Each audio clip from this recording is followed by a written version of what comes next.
Équiper les élus locaux pour une meilleure efficacité dans leur action. Un atelier s'est ouvert ce matin à la mairie centrale sur fond de tension.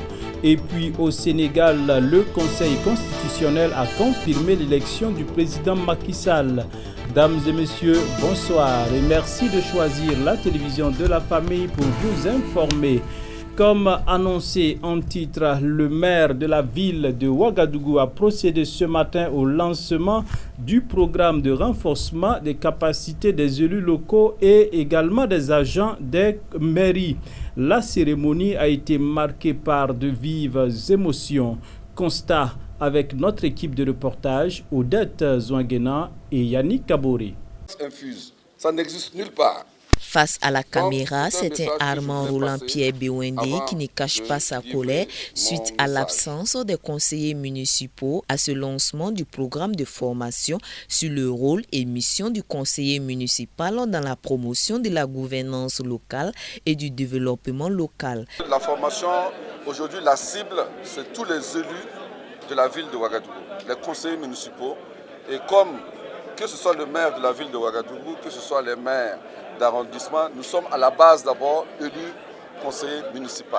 Donc j'ai trouvé assez curieux que dans la salle ce matin, les maires d'arrondissement n'aient pas fait le déplacement. Par contre, il y a leurs adjoints, il y a beaucoup de conseillers municipaux. Il faut qu'ils prennent, ils sachent que ce n'est pas, il n'y a aucune formation qui est de trop. Toute formation permet de renforcer des capacités et la formation elle est aussi importante que de curer un caniveau dans l'arrondissement. Cette formation est une opérationnalisation de la signature en novembre 2018 de la convention triennale entre l'École nationale d'administration et de magistrature et la commune de Ouagadougou. Le Ouagadougou, Burkina Faso est entré dans une phase de gouvernance à la fois sur le plan central et aussi au niveau de la décentralisation. De ce point de vue des acteurs de l'exécutif communal qui sont là pour pouvoir piloter le gouvernement, le développement au plan local, d'où le rôle des maires, des conseillers, etc., pour pouvoir piloter l'action gouvernementale, mais sur le plan de l'assise sociétale qu'on appelle la gouvernance locale. Et donc comprendre le rôle de ces acteurs, leur mission qui ne consiste pas juste à lancer des sorties ici, des photos par là, des espaces, mais véritablement réfléchir dans un environnement stratégique et assez soutenu pour pouvoir imprimer une vision d'une gouvernance locale structurée vers le développement local. Qu'est-ce qu'il faut faire, comment est-ce qu'il faut faire et quand est-ce qu'il faut faire pour qu'il y ait un développement au plan local. Et donc, les formateurs ont été briefés dans ce sens-là. Les formations vont être adaptées par rapport à l'environnement et au contexte local, aux groupes qui sont là, puisqu'il y aura des focus groups. En fonction du niveau des acteurs, des participants, la formation va être adaptée, puisque c'est une formation qui est taillée sur mesure. L'objectif, c'est la qualité, la performance et la réduction des comptes. L'ENAM est un pôle de référence de renforcement des capacités et de compétences, en croit le maire qui espère à l'issue de ce programme qui s'achève en 2020 une transformation qualitative de l'administration communale à travers la qualité des prestations tant des élus que des agents. Au cabinet de la première dame, l'on a procédé ce matin à la remise d'une ambulance flambant neuve aux forces armées nationales du Burkina Faso, ce dont vient contribuer à la lutte contre le terrorisme au Burkina. Moïse Kinda y était et voici son reportage.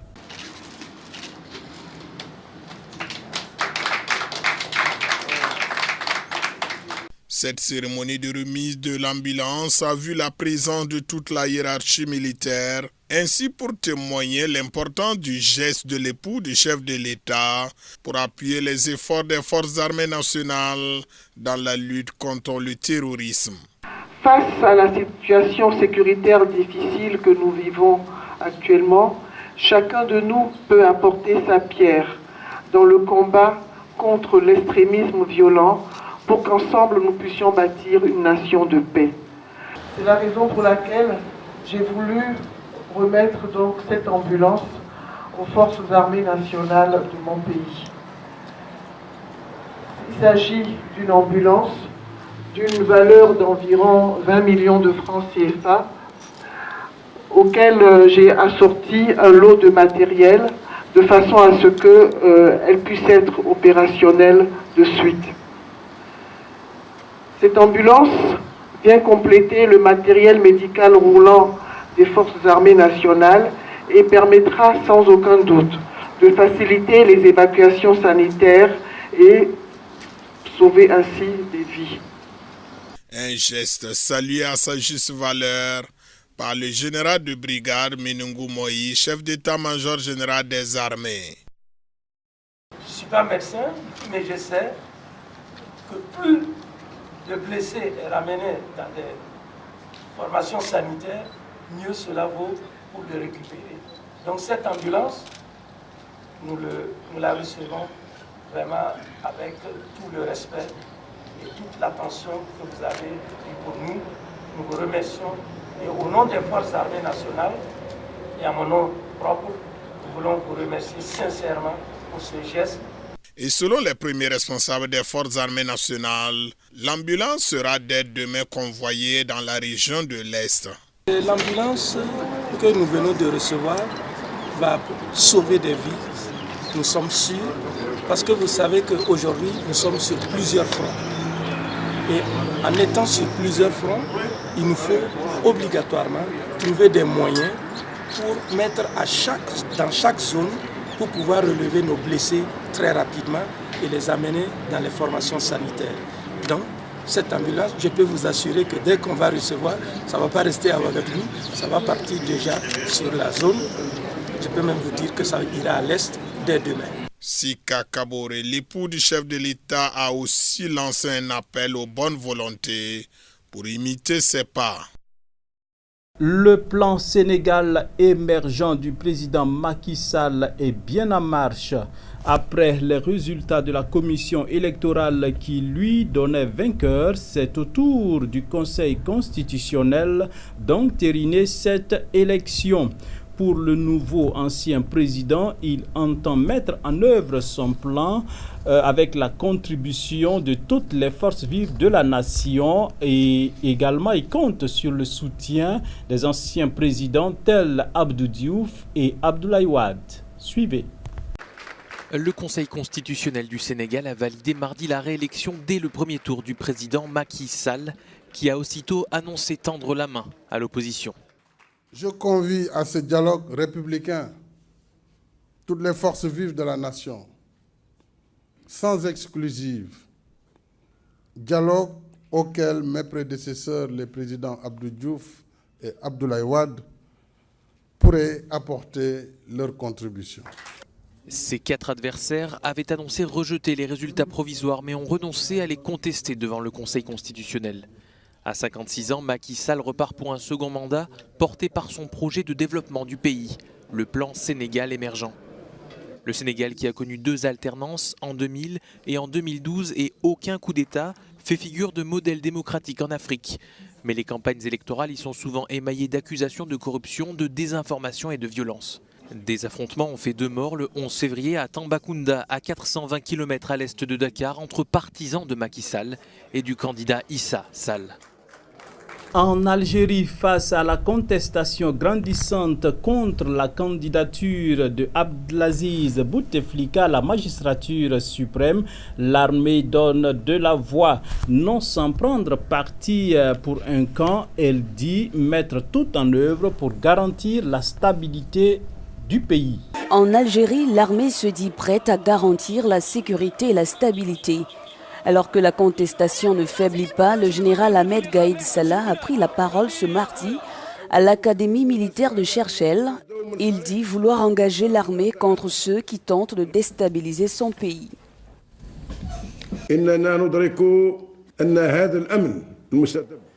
Nous sommes conscients que cette sécurité et stabilité continue vont encore plus s'enraciner et le peuple algérien va continuer à jouir de cette bénédiction.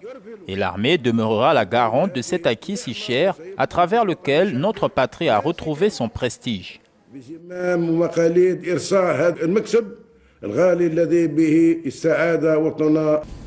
C'est la 2e fois que le chef d'état-major de l'armée algérienne s'exprime sur ces manifestations avec un discours similaire. Si l'argument récurrent est la stabilité, il ne mentionne pas pour autant les personnes qui menacent la sécurité de l'Algérie. Le fait que l'Algérie ait pu réunir les facteurs de sa stabilité à travers l'éradication du terrorisme et la mise en échec de ses objectifs par le biais d'une stratégie concluante et rationnelle et avec la résistance du peuple algérien et de l'armée ainsi que d'autres services de sécurité a déplu à certains partis qui sont dérangés de voir l'Algérie stable et sûre.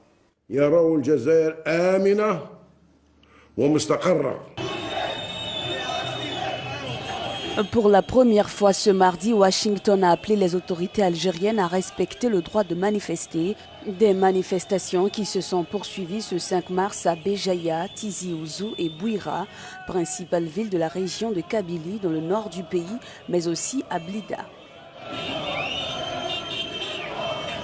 Elle s'appelle Tracy Frou et à 11 ans, elle est auteure de 3 livres pour enfants. Allons à la découverte de cette jeune sud-africaine amoureuse des livres. Aux âmes bien nées, la valeur n'attend point le nombre des années. Stacey Frou n'a pas attendu d'être grande pour mettre en valeur ses talents d'écrivaine et publier 3 recueils, dont des livres pour enfants. Aujourd'hui âgée de 11 ans, l'écrivaine sud-africaine, qui travaille actuellement sur 2 nouveaux livres, affirme que son amour pour l'écriture s'est inspiré de livres pour enfants qu'elle a commencé à lire dès son plus jeune âge. Je pense que j'ai décidé d'être une auteure parce que j'étais inspirée par le genre de livres que je lisais et que je voulais aussi faire mon propre livre pour enfants. Parce que je pensais que les livres que je lisais étaient aussi faits par les enfants de mon âge.